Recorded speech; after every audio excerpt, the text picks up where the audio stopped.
bonjour les jeunes. Alors l'autre jour, je regardais mes analytiques YouTube, et qu'est-ce que j'ai vu? 80% des gens qui regardent mes vidéos ne sont pas abonnés. Mais qu'est-ce que vous attendez? Est-ce que c'est pour me punir de mon inactivité? Alors, le bonnet. Vous allez comprendre dans cette vidéo comment on en est arrivé là.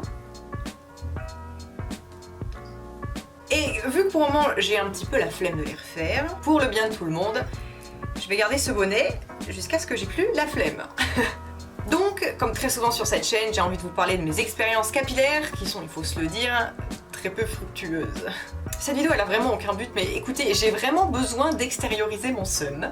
Donc, s'il vous plaît, écoutez, ça me ferait vraiment beaucoup de bien. On remonte dans le temps, c'était il y a 2 mois. Juste avant Noël. Je me suis dit que j'allais refaire ma couleur, qu'il fallait que je refasse mes racines. Ça faisait 6 mois que je l'avais pas fait.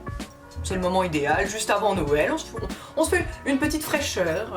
D'ordinaire, je refais toujours mes racines dans le salon de coiffure Face à Face à Limoux, qui est vraiment une adresse que je recommande vraiment chaudement, j'ai jamais été déçue là-bas. Mais voilà, cette année, Noël c'était en Alsace, et je n'ai jamais été chez le coiffeur là-bas. Donc j'ai regardé sur internet dans les différents salons de coiffure autour de chez ma mamie, j'ai regardé à peu près les notes, j'ai appelé, j'ai pris rendez-vous, basta. Je peux pas vous donner le nom du salon, parce que je suis pas vraiment sûre que légalement j'ai le droit, et je veux vraiment pas avoir de problème.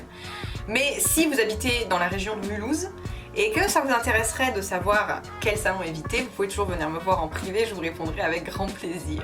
Donc, comme toujours, j'ai besoin d'une double décoloration. Je l'explique à la coiffeuse, pas de souci. Elle enlève la première décoloration, pas de problème vraiment, tout se passe bien. Et puis vu que je suis vraiment de très bonne humeur, je me dis allez, j'ai envie de tester une autre couleur. Aujourd'hui, j'ai pas envie de faire mon blanc, et j'ai envie de faire un gris. Allez, soyons fous, je prends des décisions, ce sont rarement les bonnes, mais faisons-le. Donc pour faire le gris comme pour faire le blanc, c'est pareil, double décoloration, elle pose la deuxième, et ça me brûlait même pas tant le crâne, donc vraiment, je suis sereine, y a pas de problème, je sirote mon petit café.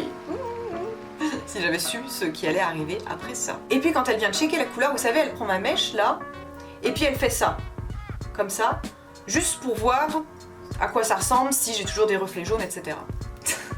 Et donc elle fait ça, et au moment où elle fait comme ça, toute ma mèche se déchire et reste dans sa main.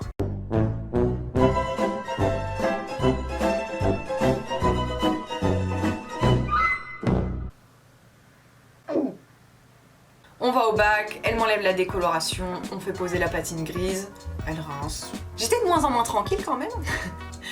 Et c'est vrai que moi, depuis que je fais des décolorations, ma plus grande peur, ce serait que mes cheveux soient flingués, qu'ils deviennent élastiques et puis qu'ils finissent par tomber, quoi. Et comme j'ai des dreadlocks, c'est d'autant plus un problème. Donc je lui demande, elle me dit non, il n'y a pas de souci, vous n'en faites pas, c'est toujours là, elle tire même sur une de mes dreadlocks pour montrer que il n'y a pas de problème. Relax. Et quand je reviens au miroir,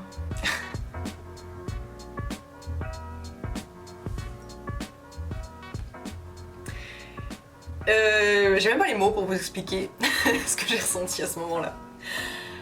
Mais c'était pas des bons sentiments, ça je peux vous le dire. Déjà, la couleur me plaisait pas. Mais surtout, j'avais perdu mes cheveux. Je vous mettrai quelques photos au montage pour que vous puissiez un petit peu vous rendre compte de comment c'était au moment où le drame est arrivé.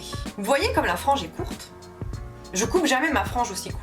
En fait, c'est que mes cheveux qui avaient été décolorés il y a 6 mois, ils étaient tous tombés. C'est pour ça que notamment je me retrouve avec des mèches très courtes sur les côtés et une frange qui était extrêmement courte. Tout était tombé. Tout ce qui restait, c'était les cheveux qui n'avaient pas été décolorés. La repousse. Et donc j'étais très dégoûtée, mais je n'en ai rien laissé paraître, comme d'habitude. Et je lui demande si c'est possible d'égaliser la frange. En soi, il y avait vraiment rien à égaliser. Je mens pas. Il y avait peut-être 1 ou 2 mèches, comme ça, vraiment des mini bouts de cheveux qui n'étaient pas tombés avec la décoloration qui était toujours là. Mais en soi, il n'y avait plus rien à couper, quoi. Tout était déjà tombé tel quel, quoi. En vérité, elle aurait rien coupé, ça aurait presque pas fait la différence. Et en plus, j'ai un trou dans ma frange. C'est pas hyper évident maintenant que ça a repoussé, mais je pense qu'on peut le voir encore légèrement ici, là. En fait, tout ça, là, à cet endroit-là, c'était beaucoup plus court. Ce qui fait que j'avais une frange qui faisait comme ça, et qui, là, ici, sur les côtés, devenait beaucoup plus courte avant de repartir vers le long. C'était vraiment... Oh, c'était très laid, hein. Et je pouvais pas lui demander de réégaliser pour que ce soit tout à la même taille, parce que clairement, si elle égalisait à la taille du trou que j'avais là, bah j'avais plus de frange en fait. Mais attendez, parce que la pitrerie ne s'arrête pas là. Le spectacle, le clown, le cirque entier que je forme. Je suis restée silencieuse pendant un bon moment, je me regarde dans la glace. Et en voyant ma frange, je me suis tout de suite dit, mes dreadlocks vont tomber. C'est sûr, si toute la partie qui a été décolorée est tombée, toutes mes dreadlocks vont elles aussi tomber, parce que pour faire le gris, elle avait redécoloré encore mes dreadlocks. Ce qui fait qu'à l'heure actuelle, j'ai décoloré 2, 3, 4 fois mes dreadlocks à blanc. Et c'est arrivé! J'avais perdu 7 dreadlocks. Alors depuis, je les ai raccrochés. J'ai pas du tout fait de vidéo parce que je vous avouerai que j'étais hyper dégoûtée à ce moment-là et que ça me faisait déjà très mal au cœur. Je me voyais pas du tout faire une vidéo pour montrer à quel point je regrettais mes conneries.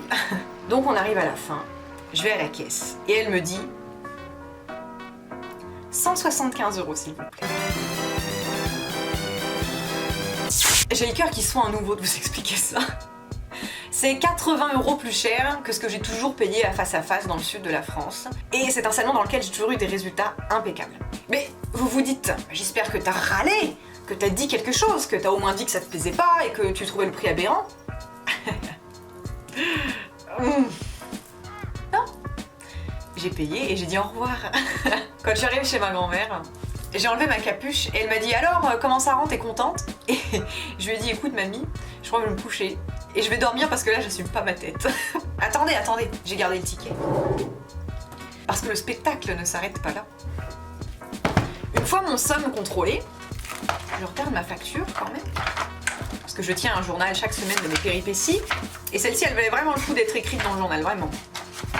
J'ai payé 17 € de coupe de cheveux. C'est-à-dire que les 4 cheveux qui se battaient en duel et qu'elle a coupé sur ma frange pour égaliser, elle me l'a facturé 17 putains d'euros.